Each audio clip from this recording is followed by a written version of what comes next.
Oke, untuk hukum yang ketiga dari hukum-hukum dasar kimia yang akan kita pelajari adalah hukum Dalton, atau yang biasa juga disebut sebagai hukum perbandingan berganda.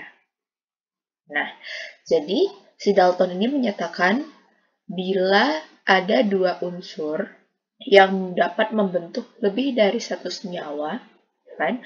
Dan jika massa salah satu unsurnya itu sama, gitu ya, maka perbandingan massa unsur yang lain dalam senyawa tersebut merupakan bilangan bulat dan sederhana.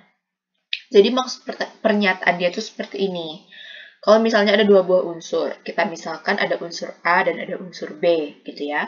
Nah, unsur A dan unsur B ini ketika dia bereaksi, bisa membentuk lebih dari satu macam senyawa. Dia bisa membentuk senyawa AB, bisa membentuk senyawa AB2, gitu ya, bisa membentuk senyawa AB3, seperti itu ya. Nah, terus dikatakannya lagi, jika massa salah satu unsur tetap, jika massa salah satu unsur tetap, misalnya kayak tadi kan ada senyawa AB dan ada senyawa AB2. Di senyawa 1, unsur A-nya ada 1, unsur B-nya ada 1, kan? Lalu di senyawa yang kedua, unsur A-nya ada 1 dan unsur B-nya ada 2, gitu. Berarti kan salah satu unsurnya massanya tetap, karena jumlahnya sama, gitu ya, sama-sama 1, yaitu si unsur A, gitu ya. Terus dilanjutinnya lagi, maka perbandingan massa unsur yang lain, berarti yang unsur B ya, itu dalam senyawa tersebut merupakan bilangan bulat dan sederhana. Perbandingan antara unsur B di senyawa 1 dan unsur B di senyawa 2 itu nanti dalam berbentuk bilangan bulat dan sederhana perbandingannya. Gitu ya. Perbandingan massanya. Nah, jadi ini kalau mau kita bedakan ya, apa sih perbedaannya dengan yang hukum perbandingan tetap dengan hukum yang sebelumnya ya, hukum Proust. Nah, kalau di hukum Proust itu kan yang kita bandingkan itu adalah massa unsur massa unsur yang menyusun suatu senyawa gitu kan. Jadi misalnya ada senyawa 1, ada senyawa 2. Yang kita bandingkan itu memang perbandingan massa unsurnya. Gitu kan. Misalnya kayak tadi ada senyawa AB dan ada AB2. Yang dibandingkannya itu memang massa antara A dengan B gitu. Kalau ini kan kalau hukum Dalton ini kan yang dibandingkan cuma massa yang berbeda aja, berarti massa salah satu unsurnya aja. Tapi kalau misalnya yang di Proust itu keduanya gitu kan. Perbandingan yang dibandingkan itu adalah perbandingan massa unsurnya. Massa unsur penyusun suatu senyawa. Tapi kalau di hukum Dalton yang dibandingkan adalah massa unsur yang berbeda dalam satu senyawa gitu ya. Kalau massa unsur yang sama ya nggak usah dibandingin gitu, yang dibandingin cuma yang berbeda aja. Contohnya tuh seperti ini. Ada senyawa yang tersusun atas atom C dan atom O gitu ya. Contohnya ada senyawa karbon monoksida, ada senyawa karbon dioksida. Kalau karbon monoksida itu berarti dia rumus senyawanya adalah CO. Satu atom C, satu atom O. Kalau karbon dioksida, satu atom C, dua atom O gitu ya. Nah, sekarang kan yang mau kita bandingkan adalah massa unsur-unsur. Kalau kita lihat untuk massa karbon, karena dia sama-sama satu, ya kan, maka massanya udah pasti sama.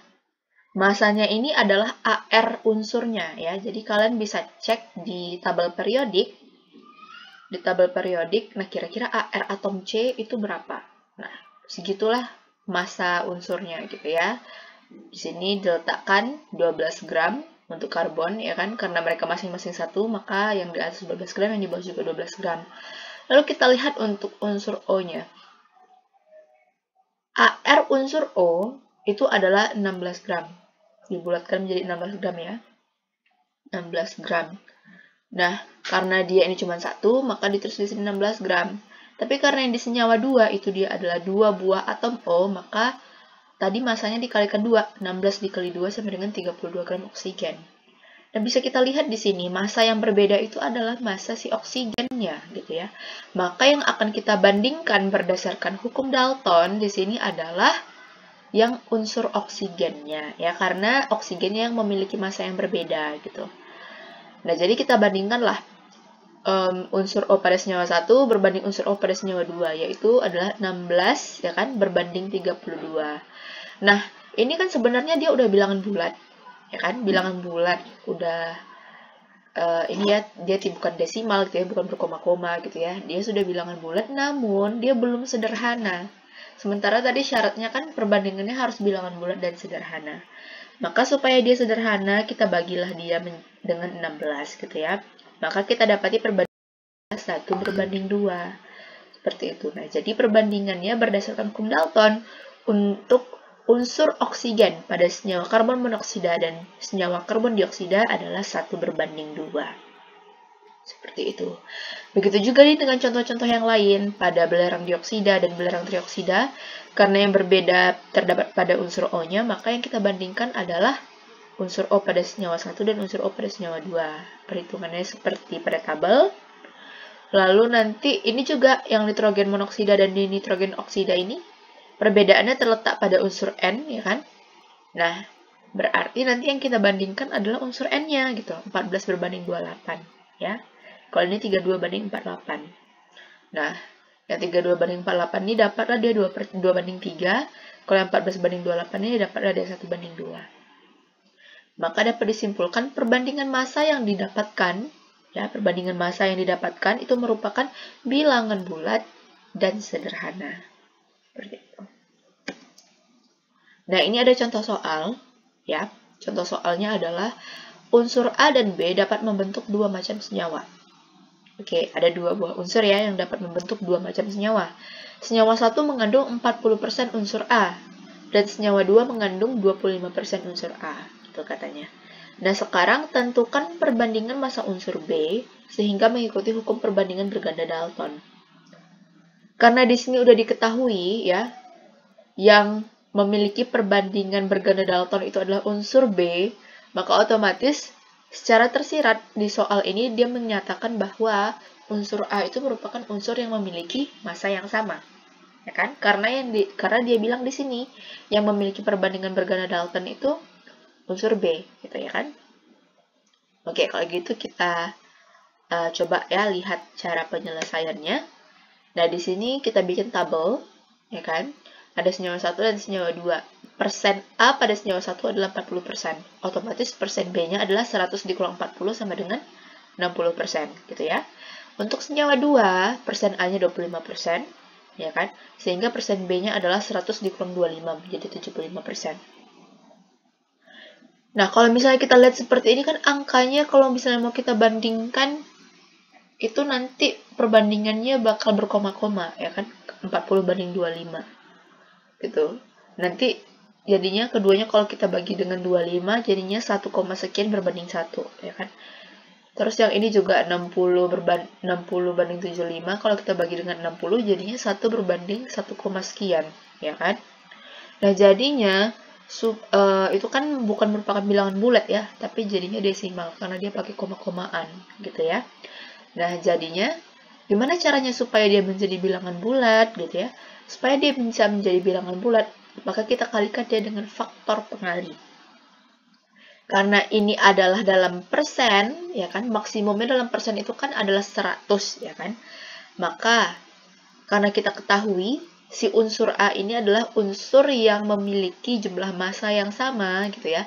Maka kita buatlah si persen A ini keduanya menjadi 100%. Gitu ya. Gimana caranya? 40 supaya bisa menjadi 100%, maka dia harus dikalikan dengan 2,5 gitu ya. Cara nyarinya udah 100 bagi 40 aja, 100 bagi 40 dapatnya 2,5, berarti 40 ini faktor pengalinya adalah 2,5 gitu. Untuk 25, ya kan tinggal 100 bagi 25 sama dengan 4, berarti faktor pengali untuk yang 25 adalah 4 gitu ya.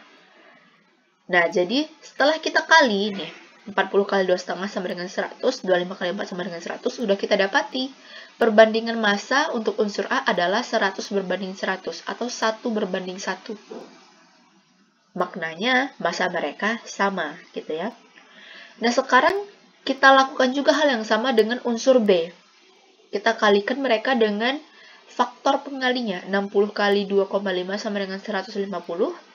75 dikali 4 sama dengan 300. Faktor pengalinya mengikuti yang di depan ya. Mengikuti yang sudah ditentukan pada unsur yang memiliki massa yang sama. Kita dapatilah ternyata massa B pada senyawa 1 adalah 150. Massa B pada senyawa 2 adalah 300. Maka dapat kita buat nih perbandingannya, ya kan?